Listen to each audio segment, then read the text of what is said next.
As my final act of love, I chose to release you, even as every trembling piece of me cried out against it. I cannot describe the war that raged inside me, my heart clinging to you with a desperation that felt almost primal, while my mind whispered the truth I didn't want to face.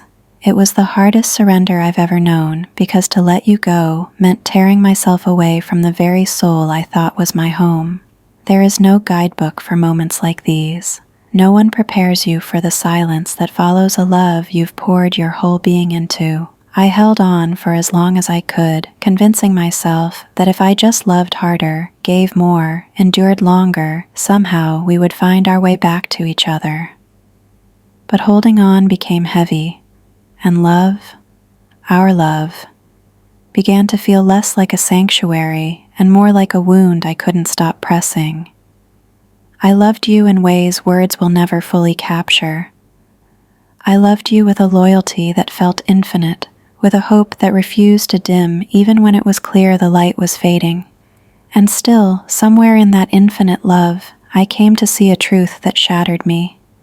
Real love isn't about clinging. Real love isn't about trapping someone in the cage of your longing. Sometimes love means stepping aside, loosening your grip, and trusting the universe to carry them where they're meant to go, even if that place isn't beside you. Letting you walk away felt like amputating a part of myself. I could almost hear the sound of something breaking inside me the moment I chose to stop fighting for us. It wasn't just losing you, it was losing the life I thought we were building. The dreams I stitched together with your name threaded through every seam. My mornings used to start with the comfort of your presence, even if only in thought. Now they begin with emptiness, with the hollow realization that you are no longer mine to imagine a future with.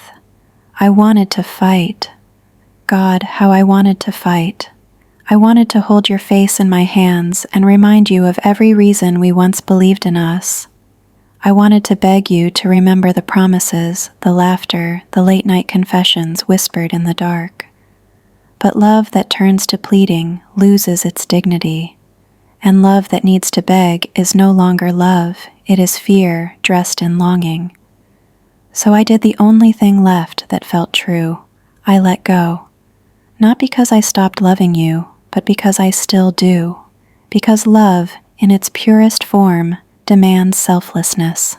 And if your happiness lies on a path that doesn't cross mine, then my love has to be strong enough to wish you well from afar. Do not mistake my silence for indifference. Inside me there is a grief that moves like waves, relentless and consuming. Yet even as I drown in it, I hold on to one fragile truth. I loved you enough to set you free. And maybe one day, when the ache is less raw, I'll look back and see this moment not as the end of us, but as the proof that my love was real. Because love isn't only measured by how tightly we hold on. Sometimes it's defined by how bravely we let go,